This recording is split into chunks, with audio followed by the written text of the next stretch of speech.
كما باركت على إبراهيم وعلى آل إبراهيم إنك حميد مجيد. سبحان الله وبحمده سبحان الله العظيم.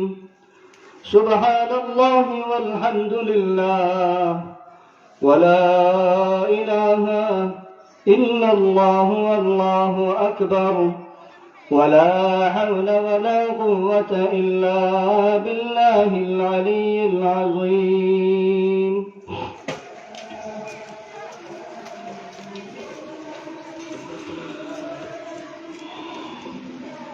ফিয়াবরম মোল্লাপাড়া জামি মসজিদ সিলেটের উদ্যোগে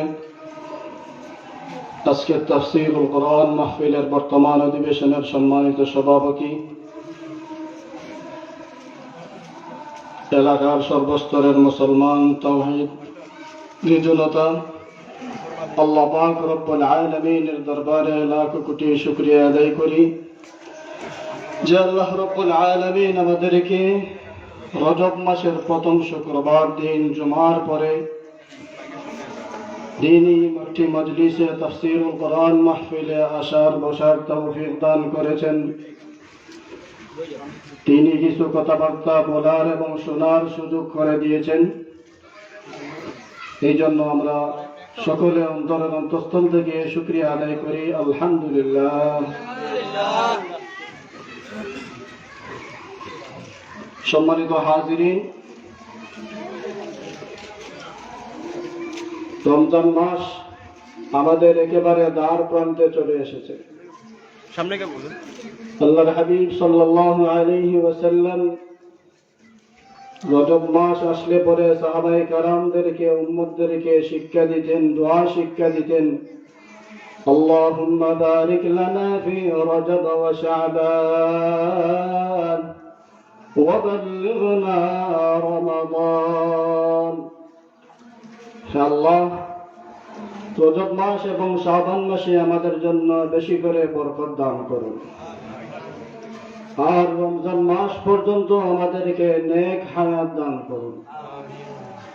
রাসূল করিম সাল্লাল্লাহু আলাইহি ওয়াসাল্লাম এই দোয়া আমাদেরকে শিক্ষা দিয়েছেন। এই জন্য আমাদের একেবারে দ্বার প্রান্তে চলে এসেছে রমজান মাস। আমরা বেশি করে এই দোয়া পাঠ করতে থাকবো। আল্লাহ যেন আমাদেরকে বেশি করে এই দোয়া পাঠ করার তৌফিক দান করেন। আর রমজান মাস আসতেছে, এই জন্য রমজানের প্রস্তুতি গ্রহণ করার তৌফিক দান করেন। সকলে বলি আমিন। সাথে সাথে একটি আমল, বিশেষ একটি আমলের কথা বলি, তারপরে আমি আমার আলোচনায় যাব। আজকে শুক্রবার দিন। শুক্রবার দিনের নফল আমলের মধ্যে সবচাইতে গুরুত্বপূর্ণ একটা আমল আছে, আমাদের জানা আছে তো সকলের। সবচাইতে গুরুত্বপূর্ণ নফল আমলের কি? দুরূদ শরীফ পড়া। কি বলা? দুরূদ শরীফ পড়া। নবী সাল্লাল্লাহু আলাইহি ওয়াসাল্লামের উপরে বেশি করে দুরূদ শরীফ পাঠ করা শুক্রবার দিনের নফল আমলের মধ্যে সবচাইতে গুরুত্বপূর্ণ আমল। আল্লাহর হাবিব সাল্লাল্লাহু আলাইহি ওয়াসাল্লাম হাদিসের মধ্যে বলেন, শুক্রবার রাত যখন আসে, দিন যখন আসে, তখন তোমরা শুক্রবার দিন এবং রাতে আমি নবী সাল্লাল্লাহু আলাইহি ওয়াসাল্লামের উপর বেশি থেকে বেশি দুরূদ পাঠ করতে থাকো। বেশি করে দুরূদ পড়তে থাকো। এই জন্য আমরা বেশি করে দুরূদ শরীফ পড়বো, মনে মনে দুরূদ শরীফ পড়তে থাকি। যখনই সময় পাবো শুক্রবার দিন বেশি করে দুরূদ শরীফ আমরা পাঠ করবো ইনশাআল্লাহ। পারবো তো ইনশাআল্লাহ? আল্লাহ তাআলা আমাদের সবাইকে বেশি করে দুরূদ শরীফ পাঠ করার তৌফিক দান করুন। সম্মানিত হাজিরিন, আমি যে আয়াত তিলাওয়াত করেছি, যে হাদিস পাঠ করেছি, এই হাদিস এবং কোরআনের আলোকে কিছু আলোচনা করার চেষ্টা করব ইনশাআল্লাহ। আমাদের আলোচনার বিষয় হবে আখিরাতের পাথেয়। কিসের পাথেয়? আখিরাতের পাথেয়। আখিরাতের সম্পদ সম্পর্কে আমরা আলোচনা করব। কোরআন হাদিসে যা কিছু আছে সব কিছুই আখিরাতের পাথেয়। বিশেষ একটা বিষয় নিয়ে, আখিরাতের পাথেয়ের বিশেষ একটা বিষয় নিয়ে আমরা আলোচনা করব ইনশাআল্লাহ। আল্লাহ পাক রব্বুল আলামিন কোরআনে কারীমের মধ্যে বলেছেন, কুল্লু নাফসিন যায়িকাতুল মাউত। প্রাণী মাত্রই মৃত্যুর স্বাদ আস্বাদন করতে হবে। প্রাণী যা আছে দুনিয়াতে, আল্লাহ পাক রব্বুল আলামিন যত প্রাণী সৃষ্টি করেছেন সবাইকেই একদিন না একদিন মৃত্যুবরণ করতেই হবে। আল্লাহ রব্বুল আলামিন বলেন, ও দুনিয়ার মানুষ, তোমাকে আমি আল্লাহ দুনিয়াতে পাঠিয়েছি, তুমি একদিন অবশ্যই আমি আল্লাহ রব্বুল আলামিনের কাছে ফিরে আসতে হবে, আমার কাঠ গলায় দাঁড়াতে হবে, আমার সামনে এসে তোমার দুনিয়ার জিন্দগির যা কিছু আছে সব কিছুর জবাবদিহি করতে হবে। কিন্তু আমাদের সমাজের অনেক মানুষ আমরা আছি, আমরা এই চিন্তাও করি না।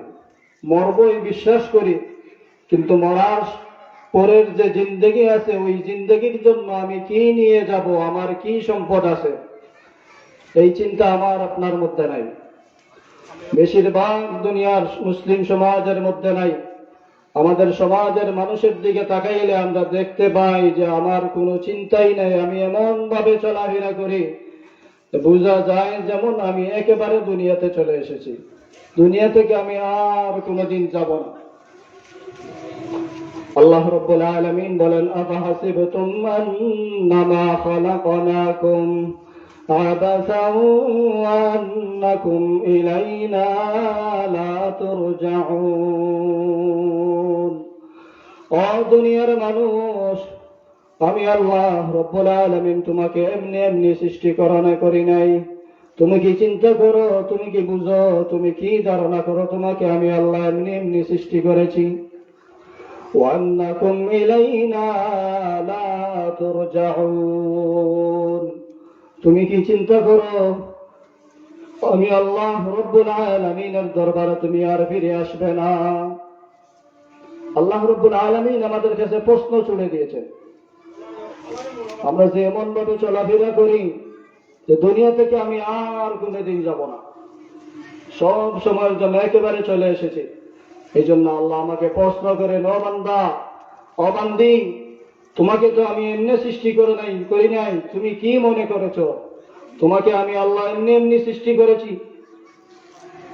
তুমি কি আর কোনোদিন আমার কাছে ফিরে আসবে না? প্রশ্ন করেন আল্লাহ। উত্তর কি? আমরা কি একেবারে চলে এসেছি? কি বলেন? দুনিয়াতে আমরা একেবারে চলে এসেছি? একদিন না একদিন আমাকে যাইতেই হবে।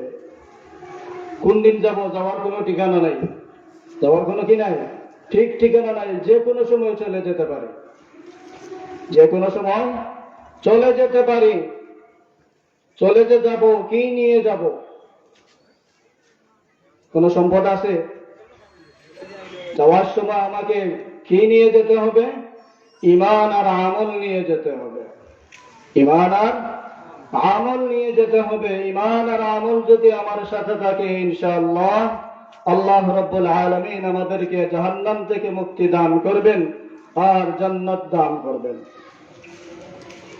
আর যদি ঈমান আর আমল নিয়ে যাইতে না পারি, তাহলে দুনিয়াও শেষ, আখিরাতও শেষ।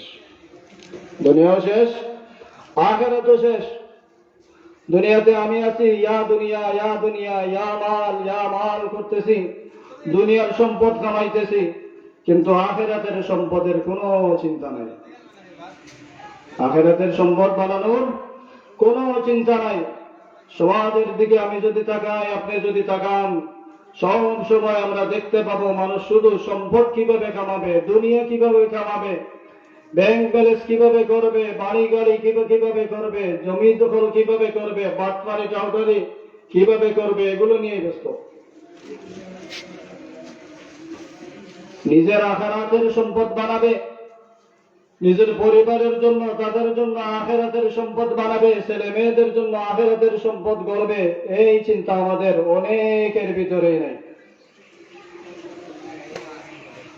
দুঃখ লাগে, কষ্ট লাগে যখন আমরা দেখতে পাই যে দুনিয়ার মানুষ দুনিয়ার চিন্তায় ব্যস্ত, কিন্তু নিজের বেলায়ও কোনো চিন্তা করে না আখিরাতের, পরিবারের বেলায়ও কোনো চিন্তা করে না আখিরাতের, তখন বড় কষ্ট লাগে।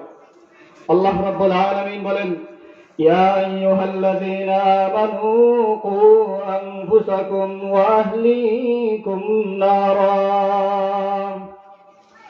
ও দুনিয়ার মুমিন মুসলমানেরা কু আনফুসাকুম এক নম্বরে আল্লাহ বলেন কু আনফুসাকুম তোমরা নিজে নিজেকে জাহান্নামের আগুন থেকে বাঁচাও নিজে নিজেকে জাহান্নামের আগুন থেকে বাঁচাও ওয়া আহলিকুম নারা তোমার পরিবার পরিজন যারা আছে সদস্য তাদেরকেও জাহান্নামের আগুন থেকে বাঁচাও চিন্তা করেন আল্লাহ বলেন নিজে নিজেকে আগুন থেকে বাঁচাও পরিবারের সদস্যদেরকে আগুন থেকে বাঁচাও আর আমাদের অবস্থা এমন হয়েছে দুনিয়ার মোহে পড়ে দুনিয়ার চিন্তায় ব্যস্ত হয়ে আমরা শুধু জাহান্নাম অর্জন করতেছি জাহান্নামে কিভাবে যাওয়া যায় সেই চিন্তায় ব্যস্ত আছি জাহান্নামে ফড়িংয়ের মতো আমরা ঝাঁপ দিতে আসি ফড়িং যেরকম আগুন দেখলে কোনো সময় কোন সিজনে ফড়িং কি করে ঝাঁপ দেয় এখানে জ্বলে পড়ে মরবো কি মরবে না সেই চিন্তা করে না আমরাও সেই রকম ভাবে এমন চলাফেরা করি জাহান্নামের দিকে দৌড়াইতেছি ফড়িংয়ের মতো তো মুহতারাম হাজিরিন বলতেছিলাম প্রাণী মাত্রই কি করতে হবে দুনিয়া থেকে চলে যেতে হবে মৃত্যুর স্বাদ তাকে অবশ্যই আস্বাদন করতেই হবে আমি যে যাবো কি নিয়ে যাব আখিরাতের সম্পদ কি হবে রাসূল করিম সাল্লাল্লাহু আলাইহি ওয়াসাল্লামের তরিকা অনুযায়ী আল্লাহ পাক রব্বুল আলামিনের বিধিবিধান আমাকে মানতে হবে এক নম্বর হলো আল্লাহ পাক রব্বুল আলামিনের আদেশ মানা রাসূল করিম সাল্লাল্লাহু আলাইহি ওয়াসাল্লামের তরিকা অনুযায়ী মানা এজন্য আল্লাহ পাক রব্বুল আলামিন কালামে মাজিদের মধ্যে বলেন ইয়া আইয়ুহাল্লাযীনা আমানু আতিউ আল্লাহ ওয়া আতিউর রাসূল ওয়া লা তুবতিলু আমালাকুম আল্লাহ রব্বুল আলামিন বলেন ও ঈমানদারগণ আতিউ আল্লাহ আমি আল্লাহ রব্বুল আলামিনের আনুগত্য স্বীকার করো আমি আল্লাহর হুকুম মানো কার হুকুম মানবো ভাই আল্লাহর হুকুম মানবো ওয়া আতিউর রাসূল আর আমার নবী মুহাম্মদুর রাসূলুল্লাহ সাল্লাল্লাহু আলাইহি ওয়াসাল্লামের তরিকা মানো রাসূলের আদর্শ মানো রাসূলকে অনুসরণ করো আমি আল্লাহ রাব্বুল আলামিনের হুকুম যদি মানো রাসূলের তরিকা অনুযায়ী তাহলে তোমার দুনিয়াও সফল হবে আখিরাতও সফল হবে আর যদি মন চাই জিন্দেগি চালাও নিজের মন মতো দুনিয়া চালাও নিজের মন মতো ইবাদত বندگی করো নিজের মন মতো জিন্দেগি চালাও আল্লাহ রাব্বুল আলামিনের হুকুম অনুযায়ী রাসূলের তরিকা অনুযায়ী না চলো তাহলে তোমার দুনিয়াও শেষ হবে আখিরাতও শেষ হবে এমনকি কোন ইবাদত বندگی যদি আমি করি রাসূলের তরিকা ছাড়া আল্লাহ রাব্বুল আলামিন বলেন ওয়ালা তুবতিলু আমালাকুম তোমাদের আমল তোমরা নষ্ট করো না রাসূল সাল্লাল্লাহু আলাইহি ওয়াসাল্লামের তরিকা অনুযায়ী যদি আমি আমল না করি তাহলে আমার আমল কি হয়ে যাবে বরবাদ হয়ে যাবে নষ্ট হয়ে যাবে এজন্য মুহতারাম হাজিরিন আমাদের এক নাম্বার ফাতোয়া হবে রাসূল সাল্লাল্লাহু আলাইহি ওয়াসাল্লামের আদর্শ অনুযায়ী আল্লাহ পাক রব্বুল আলামিনের বিধিবিধান মানা কার তরিকা অনুযায়ী ভাই রাসূল করিম সাল্লাল্লাহু আলাইহি ওয়াসাল্লামের তরিকা অনুযায়ী না আমার নেতার তরিকা অনুযায়ী আমার নেতা যেরকম বলবে সেই রকম আমাকে চলতে হবে আমার পীর সাহেব যেরকম বলবে সে যদি বাটপার ডাউটার হয় তার কথা মতো আমাকে চলতে হবে নাকি রাসূলের তরিকা অনুযায়ী চলতে হবে রাসূলের তরিকা অনুযায়ী চলতে হবে আমার নেতা যদি আদেশ দেয় অমুক জায়গায় গিয়ে তুমি খারাপ কাজ করো তাহলে করা যাবে না রাসূল করিম সাল্লাল্লাহু আলাইহি ওয়াসাল্লামের তরিকা অনুযায়ী আমাকে ইবাদত বندگی করতে হবে খারাপ কাজ থেকে আমাকে বাঁচতে হবে নেতার যদি আমি অনুসরণ করি সেই নেতা যদি খারাপ হয় তাহলে কাল কিয়ামতের ময়দানে নেতাও যাবে জাহান্নামে আমিও যাব জাহান্নামে আমার পীর সাহেব যদি খারাপ কাজের আদেশ দেয় তাহলে পীর সাহেব যাবে জাহান্নামে আমিও যাব জাহান্নামে কাল কিয়ামতের ময়দানে রব্বুল আলামিনের দরবারে মুরিদরা নেতার অধীনস্থ যারা আছে তারা নেতার বিরুদ্ধে পীর সাহেবের বিরুদ্ধে মামলা দায়ের করবে।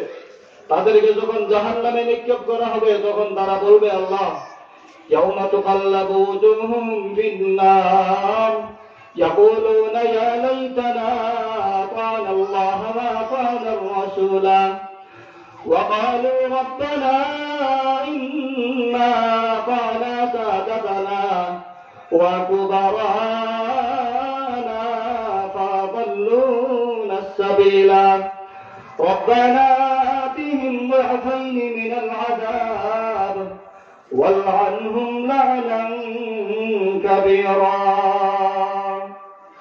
কাল কিয়ামতের ময়দানে অপরাধীদেরকে যখন পাকড়াও করা হবে জাহান্নামে যাওয়ার জন্য, তখন তারা বলবে, ইয়াকুলুনা ইয়া ওয়াইলানা ইয়া ওয়াইলানা আতা'না আল্লাহ ওয়া আতা'না আর-রাসূলা।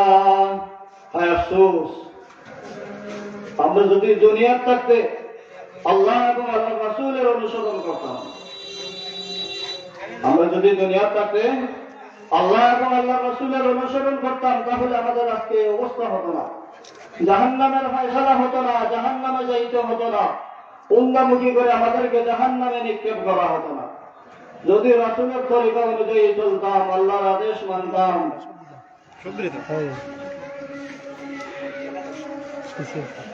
يقولون يا ليتنا أطعنا الله وأطعنا الرسولا وقالوا ربنا إنا أطعنا سادتنا وكبراءنا فأضلونا السبيلا। ترى الله পাক রব্বুল আলামিনের কাছে মামলা দায়ের করবে যে আল্লাহ, দুনিয়ার থাকতে আমরা আমাদের নেতার আদেশ মেনেছি, নেতার অনুসরণ করেছি, পীর সাহেবের অনুসরণ করেছি, বড়দের অনুসরণ করেছি, তারা যে রকম ভাবে বলেছে আমরা সেই রকম চলেছি, তাদের কথা মতো আমরা চলাফেরা করেছি, তারা আমাদেরকে পথভ্রষ্ট করেছে, তারা আমাদেরকে পথভ্রষ্ট করেছে, ভালো পথ থেকে খারাপ পথে আমাদেরকে তারাই নিয়ে গেছে, গুমরা বানিয়েছে তারা আমাদেরকে। এই জন্য আল্লাহ, আমরা আবদার করি আমাদের এই সমস্ত নেতা ফেতা যারা আছে, পীর সাহেব যারা আছে, তাদেরকে ধরেন, তাদেরকে ডাবল শাস্তি দেন।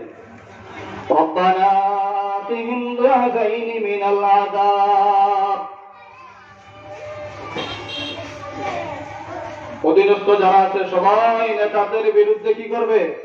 মামলা দায়ের করবে আর বলবে যে তাদেরকে ডাবল শাস্তি দেন। আমাদেরকেও তো দিতেছেন, তাদেরকে ডাবল শাস্তি দেন। ওয়ালআনহুম লা'নান কাবীরা। শুধু শাস্তি দিয়েই শেষ নয়, তাদেরকে আরো বেশি করে বড় থেকে বড় অভিসম্পাদ তাদেরকে দেন। এজন্য মুহতারাম হাজিরিন, আল্লাহ পাক রব্বুল আলামিনের আদেশ মানতে হবে, রাসূল করিম সাল্লাল্লাহু আলাইহি ওয়াসাল্লামের তরিকা অনুযায়ী। রাসূল করিম সাল্লাল্লাহু আলাইহি ওয়াসাল্লাম হযরত আব্দুল্লাহ ইবনে আব্বাস রাদিয়াল্লাহু তাআলা আনহু থেকে বর্ণিত হাদিস, আল্লাহর হাবিব সাল্লাল্লাহু আলাইহি ওয়াসাল্লাম বলেন, ইবতানিম খামসান ক্বাবলা খামসিন। ও দুনিয়ার মানুষ, পাঁচটা জিনিস আসার আগে আগে তোমরা পাঁচটা জিনিসের কদর করো। কয়টা জিনিস আসার আগে? পাঁচটা জিনিস আসার আগে পাঁচটা জিনিসের কদর করো, মূল্যায়ন করো। পাঁচটা জিনিস আসার আগে আগে পাঁচটা জিনিসের যদি তুমি মূল্যায়ন করতে পারো, তাহলে তুমি দুনিয়াতেও সফল হবে, আখিরাতেও সফল হবে। দুনিয়াতেও কি হবে? সফল হবে, আখিরাতেও সফল হবে। এক নম্বর, রাসূল করিম সাল্লাল্লাহু আলাইহি ওয়াসাল্লাম বলেন, শাবাবাকা ক্বাবলা হারামিক। ও দুনিয়ার মুমিন মুসলমানেরা, যুবকেরা, তোমার বার্ধক্য আসার আগে আগে তুমি তোমার যৌবন কালের কদর করো। বার্ধক্য আসার আগে আগে যৌবন কালের কদর করো। যৌবন কাল, যৌবনের সময়, যুবক বয়স যে সময়টা আছে, এই সময়টা বড় মূল্যবান সময়। এই জন্য রাসূল করিম সাল্লাল্লাহু আলাইহি ওয়াসাল্লাম এই হাদিসের মধ্যে সর্বপ্রথম যৌবন বয়সের কদর করার কথা নিয়ে এসেছেন। যৌবন বয়সটা কি কদর, কি মূল্যায়ন, কি মূল্যবান সম্পদ, এটাকে তুমি কদর করো। তাহলে তুমি দুনিয়াতে থাকা অবস্থায় বৃদ্ধকালে যদি ইবাদত বন্দেগী সুন্দরভাবে করতে না পারো, রাসূল করিম সাল্লাল্লাহু আলাইহি ওয়াসাল্লাম অন্য হাদিসের মধ্যে বলেন, যৌবন বয়সে তুমি ইবাদত বন্দেগী যেরকম ভাবে সুন্দরভাবে করতে পেরেছো, আল্লাহ পাক রব্বুল আলামিন তোমার বৃদ্ধ বয়সের কষ্টের ত্রুটিপূর্ণ ইবাদতকেও সেই সমান সমপরিমাণ সওয়াব দান করবে। বৃদ্ধ বয়সে ইবাদত বন্দেগী সহজে করা যায় না। অনেক সময় মনে চায় যে বেশি করে আমি নামাজ পড়ি, বেশি করে তিলাওয়াত করি, বেশি করে জিকির আজকার করি, বেশি থেকে বেশি রোজা রাখি। ইচ্ছা থাকা সত্ত্বেও তো করা কুলায় না, শরীরে মানে না। কিন্তু যৌবন বয়সে যদি আমি ইবাদত করি বেশি করে, আর বৃদ্ধ বয়সে ইবাদত বন্দেগী বেশি করতে না পারি, রাসূল বলেন তোমার এই বৃদ্ধ বয়সের ইবাদতের সওয়াব আল্লাহ পাক রব্বুল আলামিন যৌবনকালের ইবাদতের সমপরিমাণ সওয়াব দান করবেন। এজন্য মুহতারাম হাজিরিন, যৌবনকালের কদর করা। এই যৌবনকাল আজকে আছে, কালকে কিন্তু থাকবে না। থাকবে? আমরা যারা যুবক আছি আমাদের যৌবনকাল কি চিরকাল থাকবে?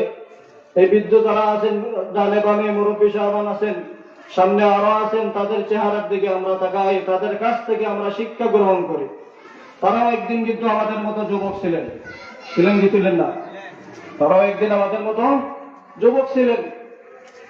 কিন্তু এখন আর সেই যৌবনকাল নাই, সেই যৌবনকাল আর ফিরে আসবে না। আসবে?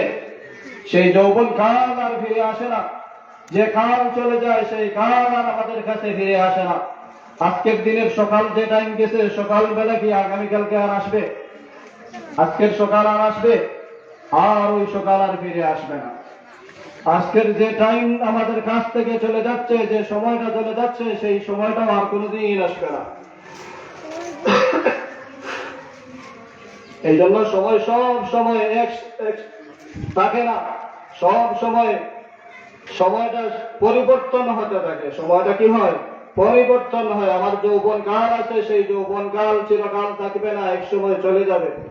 তখন আর চিন্তা করে লাভ হবে না, আফসোস করা ছাড়ার কোনো উপায় থাকবে না।